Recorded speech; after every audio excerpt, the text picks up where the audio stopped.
জ্বর দূর করার শক্তিশালী 3টি আমল রয়েছে। প্রিয় ভাইরা আমার, প্রিয় বোনেরা আমার, যখন আপনি কোনো অসুস্থ হবেন কিংবা আপনার যখন জ্বর আসবে, আপনি যদি এই 3টি আমল করতে পারেন, ইনশাআল্লাহ আল্লাহ তাআলা আপনাকে সুস্থতা দান করবেন, আপনার জ্বর দূর হয়ে যাবে। তার মধ্যে 1 নাম্বার হচ্ছে, যখন আপনার জ্বর আসবে তখন আপনি সূরা ফাতিহা তেলাওয়াত করতে থাকবেন। প্রিয় ভাইরা আমার, সূরা ফাতিহার অনেক ফজিলত রয়েছে। হাদিসের ভিতরে সূরা ফাতিহার বিভিন্ন ফজিলত রয়েছে।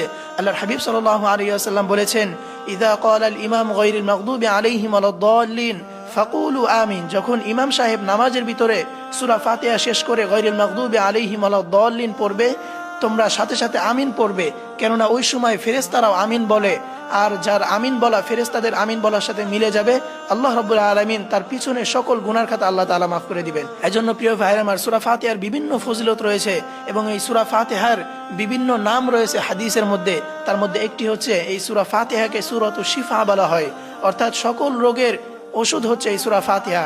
আপনার যে কোনো রোগ হয়েছে, আপনি যদি এই সূরা ফাতিহার আমল করতে পারেন, তাহলে ইনশাআল্লাহ আল্লাহ তাআলা আপনার সকল রোগ দূর করে দিবেন। একবার এক সাহাবী এই সূরা ফাতিহার মাধ্যমে এক সাপে কাটা রোগীকে ঝাড়ফুঁক করেছিলেন, তখন ওই ব্যক্তি সুস্থ হয়ে গিয়েছিলেন। এই সূরা ফাতিহার এরকম ফজিলত রয়েছে। এজন্য প্রিয় ভাইরা আমার, আপনার যখন জ্বর আসবে, আপনি জ্বর দূর করতে 1 নম্বরে যে আমল করবেন সেটি হচ্ছে, আপনি সূরা ফাতিহা বেশি বেশি তেলাওয়াত করবেন। আপনি যদি সূরা ফাতিহা বেশি বেশি তেলাওয়াত করতে পারেন, ইনশাআল্লাহ আল্লাহ তাআলা আপনার জ্বর দূর করে আপনাকে সুস্থতা দান করে দিবেন। এবং 2 নম্বরে যে আমল করবেন সেটি হচ্ছে, আল্লাহ তাআলার একটি নাম 70 বার পাঠ করবেন। প্রিয় ভাইরা আমার, প্রিয় বোনেরা আমার, আপনার যখন জ্বর আসবে, আপনি আল্লাহ তাআলার এই একটি নাম 70 বার পাঠ করবেন, ইনশাআল্লাহ আল্লাহ তাআলা আপনার জ্বর দূর করে আপনাকে সুস্থতা দান করবেন। আল্লাহ তাআলা সেই নামটি হচ্ছে ইয়া শাফিঈ, ইয়া শাফিঈ। এই নামের অর্থ হচ্ছে, হে সুস্থতা দানকারী, হে সুস্থতা দানকারী।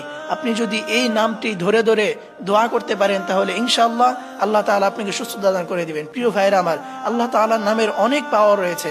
আল্লাহ রাব্বুল আলামিন বলেছেন যে, আমার 99টি নাম রয়েছে, কোনো ব্যক্তি যদি এই নামগুলো মুখস্থ করে এই অনুযায়ী আমল করতে পারে, তাহলে তার জন্য জান্নাত ওয়াজিব হয়ে যায়। সুবহানাল্লাহ। এজন্য প্রিয় ভাইরা আমার, অবশ্যই আপনি যখন জ্বরে আক্রান্ত হবেন, আপনি যখন অসুস্থ হবেন, তখন আপনি আল্লাহ তাআলার এই একটি নাম ইয়া শাফিঈ, ইয়া শাফিঈ 70 বার পাঠ করবেন।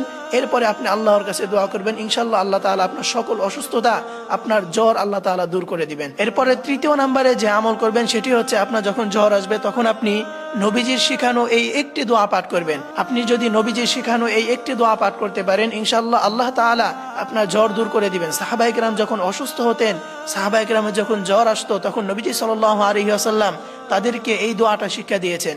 সেই দোয়াটি হচ্ছে, বিসমিল্লাহিল কাবীর আউযু বিল্লাহিল আযীম মিন শাররি কুল্লি ইরকিন নাআরিন ওয়া মিন শাররি হাররিন নার।